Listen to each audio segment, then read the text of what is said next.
कल राउज एवेन्यू की trial court ने अरविंद केजरीवाल जी को बेल दी और आज ये ऑर्डर जो है, उनका जो लिखित ऑर्डर है, रिटन ऑर्डर है, आज ये निकला है। और इस ट्रायल कोर्ट के ऑर्डर में ईडी के केस की धज्जियां उड़ा दी गई। The entire case of ED has been demolished by this order of trial court। और इस ऑर्डर के बाद ईडी का पूरा केस ढह गया है। अब ईडी के मामले में कुछ नहीं बचा। 2 साल से जिस इन्वेस्टिगेशन की नौटंकी केंद्र सरकार कर रही थी, वो पूरी की पूरी इन्वेस्टिगेशन का जो किला बनाया था, वो ट्रायल कोर्ट के एक बेल ऑर्डर ने ढहा दिया। और ये जो जज साहिबा हैं, मुझे याद आता है इसी तरीके की एक जज साहिबा थी, गीतांजलि गोयल जी। 2 साल पहले उन्होंने भी ईडी से सत्येंद्र जैन साहब के मामले में जब कड़े प्रश्न पूछे तो उस जज को बदलवा दिया गया था। आप सबके सामने है। और कल जब अरविंद केजरीवाल को इन महिला जज ने बेल दी है, तो इनके बारे में क्या क्या आज हाई कोर्ट में कहा गया, वो शर्मसार करने वाला है कि केंद्र सरकार की एजेंसी एक जज के विषय में ऐसा कह सकती है, ये कभी सुना नहीं गया। जब ये ऑर्डर शुरू होता है, इसकी फाइंडिंग्स है, तो जज साहिबा ने क्या लिखा है इसके अंदर? उन्होंने कहा कि भारत के मुख्य न्यायाधीश, चीफ जस्टिस ऑफ इंडिया बार बार ये बात कह रहे हैं कि ट्रायल कोर्ट के जजेस फैसले देने शुरू करें, खास तौर पे ईडी और सीबीआई के मामले में। और जज साहिबा ने इस बात को कोट किया है, In the recent past, the Honorable Supreme Court and the Honorable Chief Justice of India has been encouraging the trial courts to take up such matters and decide the same. Recently, on the CBI Day celebration, Honorable Chief Justice, while addressing the gathering and perceiving the difficult and cumbersome task being done by the trial court special judges attending CBI and ED matters, passed encouraging remarks for such courts for their motivation and inspiration। यानी कि courts की तरफ, high court और supreme court के chief justice की तरफ से कहा जा रहा है कि ट्रायल कोर्ट्स फैसले लेना शुरू करें, क्योंकि ईडी और सीबीआई के मामले में, खास तौर पे पीएमएलए के मामले में देखा जा रहा है कि ट्रायल कोर्ट में कोई राहत नहीं मिल रही, हाई कोर्ट में कोई राहत नहीं मिल रही। हर राहत के लिए आपको देश की सबसे ऊंची अदालत सुप्रीम कोर्ट में जाना पड़ रहा है। आगे क्या कहा इस जजमेंट में, वो बहुत इंटरेस्टिंग है। जज साहिबा ने कहा कि जब मैंने ईडी से पूछा कि आप कह रहे हैं 40 करोड़ का तो खर्चा गोवा के इलेक्शन में कर दिया, बाकी 60 करोड़ का कहां खर्चा हुआ, तो ईडी ने कहा हम इन्वेस्टिगेशन कर रहे हैं। कोर्ट ने पूछा कब तक कर लेंगे, तो कोई समय नहीं है। तो आप इन्वेस्टिगेशन करते रहेंगे तो क्या हमेशा जब तक आपकी इन्वेस्टिगेशन चलेगी अरविंद केजरीवाल जेल में रहेंगे? ये तो कोई कानून नहीं है। आगे उन्होंने कहा ये 100 करोड़ रुपए के बारे में भी जो कहा जा रहा है कि इसमें 40 करोड़ के बारे में, 100 में से 40 करोड़ रुपए गुजरात गोवा के इलेक्शन में खर्च हो गए हैं, इसका भी कोई सबूत ईडी कोर्ट के सामने नहीं रख पाई है। ये बात ऑर्डर के अंदर आई है, यानी कि कोई सबूत ईडी कोर्ट के सामने नहीं रख पा रही। आगे जिस एक बात के बारे में बार बार अरविंद केजरीवाल जी और आम आदमी पार्टी कहती है कि कोई सबूत नहीं है, सिर्फ कुछ आरोपियों को लालच देके, डरा धमका के जेल का डर दिखा के उनकी गवाहियों को बदलवा के अरविंद केजरीवाल को फंसाया गया है। वो बात कोर्ट में भी कही गई। कोर्ट ने क्या कहा आप सुनिए। कोर्ट ने कहा an important submission has been made by the learned ASG during the arguments on behalf of ED, whereby making submissions in respect of the credibility of approvers that quote किया है, investigation is an art. Sometimes one accused is given a lollipop of bail and pardon and induced with some assurance to make them tell the story behind the offense. आगे court कहती है, the court has to take a pause to consider this argument, which is not a portable submission that investigation is an art, because if it is so, then any person can be implicated and put behind bars by artistically procuring the material against him after artistically avoiding and withdrawing exculpatory material on record. This very scenario constrains the court to draw an inference against the investigating agency that it is not acting without bias.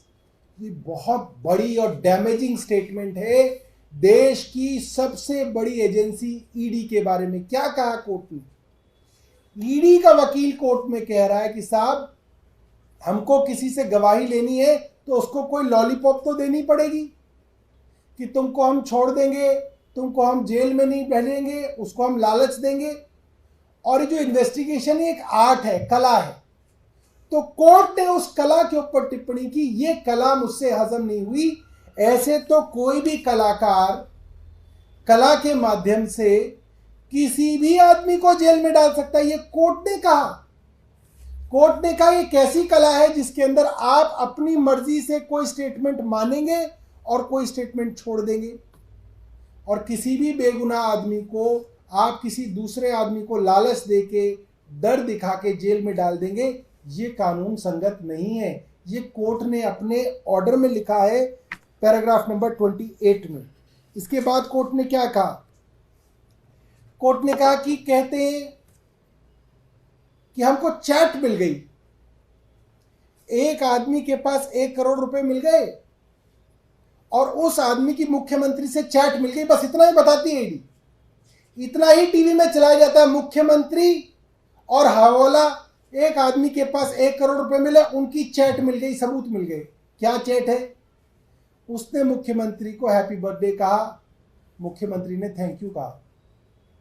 भैया हजारों लाखों लोग मुख्यमंत्री को जानते हैं, हजारों लोग मुख्यमंत्री को हैप्पी बर्थडे विश करते होंगे, हजारों लोगों को थैंक यू कहा जाता है। सिर्फ ये चैट है, कोई उसके आगे नहीं, कोई उसके पीछे नहीं, कोई लेना नहीं, कोई देना नहीं।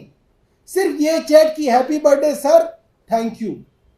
इस चैट को ईडी दिखाती है, अखबारों में छपवाती है, टीवी में प्लांट करती है। नहीं नहीं नहीं, हमारे पास चैट है, हमारे पास सबूत है। और इसके बारे में भी कोर्ट ने कहा कि अगर कोई आरोपी है और उसको मुख्यमंत्री जानते हैं, एक्वेंटेंस है, तो बिना सबूत के आप मुख्यमंत्री को कैसे आरोपी बना सकते हैं? आपको सबूत दिखाने पड़ेंगे कि इस लेन देन के अंदर मुख्यमंत्री का कोई लेना देना है, इस लेन देन में मुख्यमंत्री किसी तरीके से कनेक्टेड है। इस तरीके से आप किसी को आरोपी नहीं बना सकते।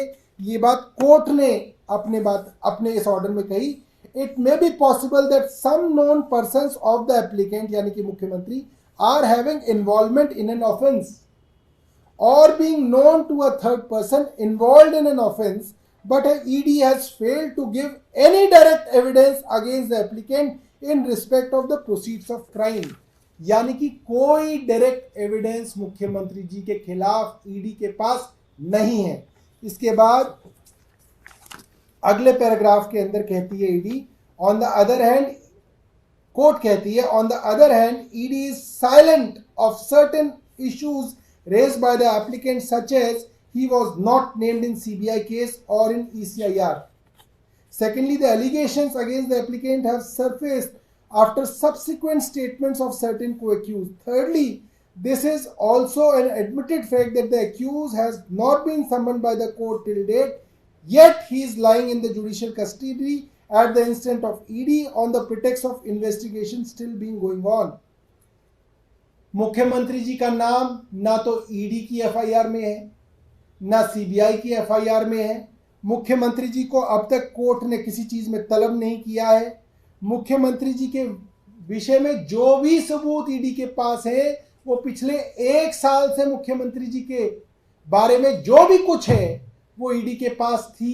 तो ईडी 1 साल से किस चीज का इंतजार कर रही थी?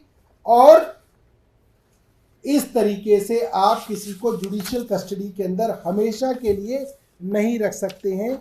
और इसके बाद ईडी ने जितनी भी बातें कोर्ट में रखी उन सब बातों को कोर्ट ने कंसिडर किया। 2.5 घंटे तक ईडी के वकील ने बहस की, कोर्ट ने उनकी बहस सुनी, उन्होंने टाइम मांगा। आपको याद होगा 2 दिन ये बहस चली।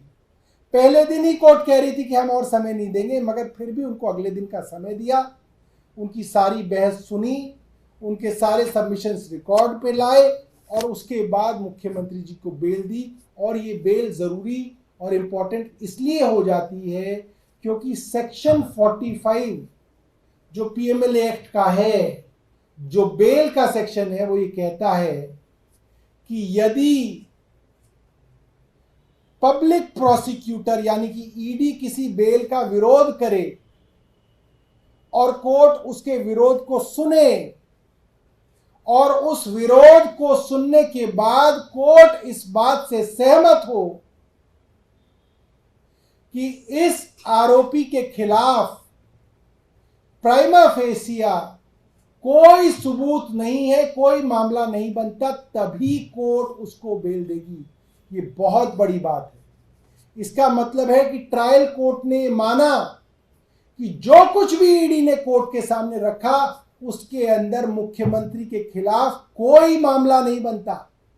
ये कोर्ट ने माना तो आप ये कह सकते हैं कि पूरा का पूरा केस डिमोलिश हो गया था, पूरा का पूरा केस खत्म हो गया था। इसीलिए पैनिक में, उतावलेपन में, बौखलाहट में सुबह सुबह ईडी और केंद्र सरकार के सबसे बड़े वकील कोर्ट में गए। और मैं हैरान हूं कि जब तक कोर्ट का ऑर्डर नहीं आया था तभी हाई कोर्ट ने कैसे कह दिया कि उनकी जो जमानत है उसके ऊपर रोक लगा दी जाए। ये कभी सुनने वाली बात नहीं है, ये कभी सुना नहीं गया, कभी इस तरीके का कोई मामला सामने आया नहीं कि बिना ऑर्डर आए एक कोर्ट ने ऑर्डर के ऊपर स्टे लगा दिया। मैं एक बार आपको सेक्शन 45 पढ़ के सुना देता हूं।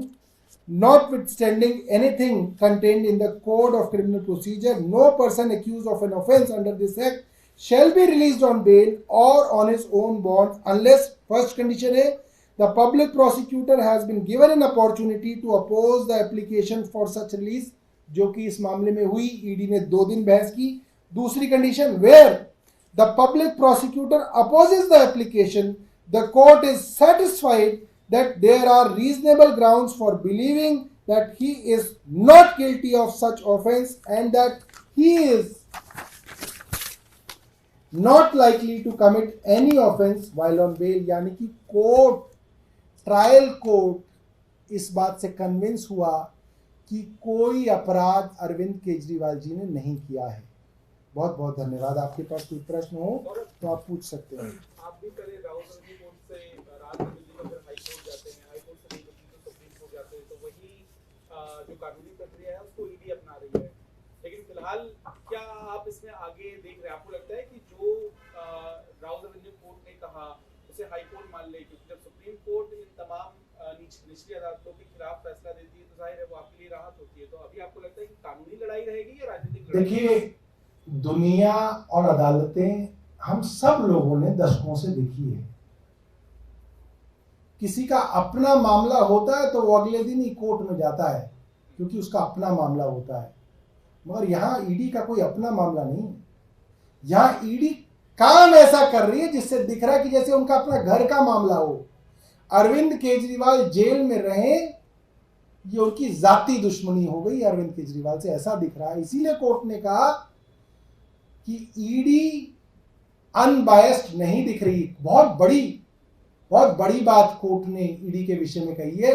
कोर्ट ने कह दिया कि ईडी पक्षपात कर रही है, और ये पक्षपात इस चीज से जाहिर हो रहा है कि रिटन ऑर्डर अपलोड नहीं हुआ ट्रायल कोर्ट का, और केंद्र सरकार के सबसे बड़े वकील हाई कोर्ट में खड़े थे कि साहब ये ऑर्डर आ ना जाए, इससे पहले ही इसको स्टे कर दो। और हाई कोर्ट ने कहा हाँ ये ऑर्डर आया नहीं है, मगर आने से पहले ही हम कह रहे हैं कि इसके ऊपर जो है इसको इम्प्लीमेंट ना किया जाए। ये बहुत अभूतपूर्व है। हम सब लोग अदालतें देखते आ रहे हैं, इस तरीके से जो चाक चौबंद इंतजाम किए जा रहे हैं वो इसीलिए किए जा रहे हैं कि कहीं अरविंद केजरीवाल जेल से बाहर निकल ना जाए। What is going to be your future course of action? Because suppose hypothetically if the Delhi High Court does not give you any relief, will you approach the Supreme Court to get a stay on the stay given by High Court?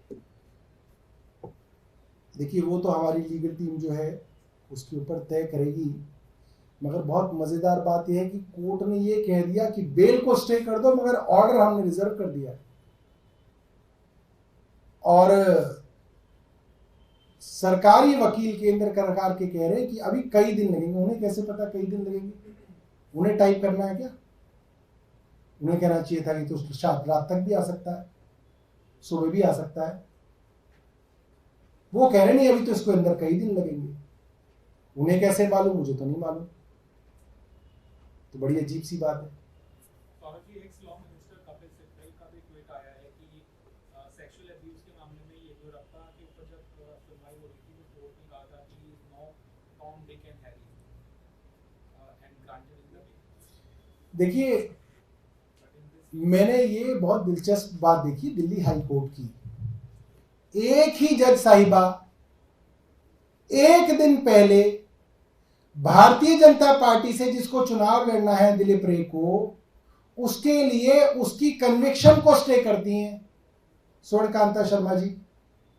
Conviction को, यानी कि कोल scam में 3 साल की सजा जिसको मिल गई, साबित हो गया अपराध, उसकी कन्विक्शन को स्टे करके कहती है नहीं नहीं इनकी उम्र बहुत ज्यादा है, इतने साल का इनका पॉलिटिकल करियर है, अगर इनकी कन्विक्शन स्टे नहीं करी तो इररिपेरेबल लॉस हो जाएगा, ये चुनाव नहीं लड़ पाएंगे। इसलिए उनको कन्विक्शन स्टे करके चुनाव लड़ने के लिए छोड़ा जाता है। और मैंने तभी बता दिया था कि भारतीय जनता पार्टी से चुनाव लड़ने वाले हैं दिलीप रे।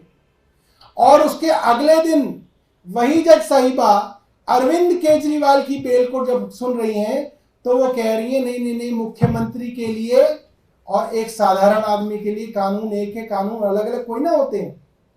और भारतीय जनता पार्टी उसको लेके कूद रहे थे।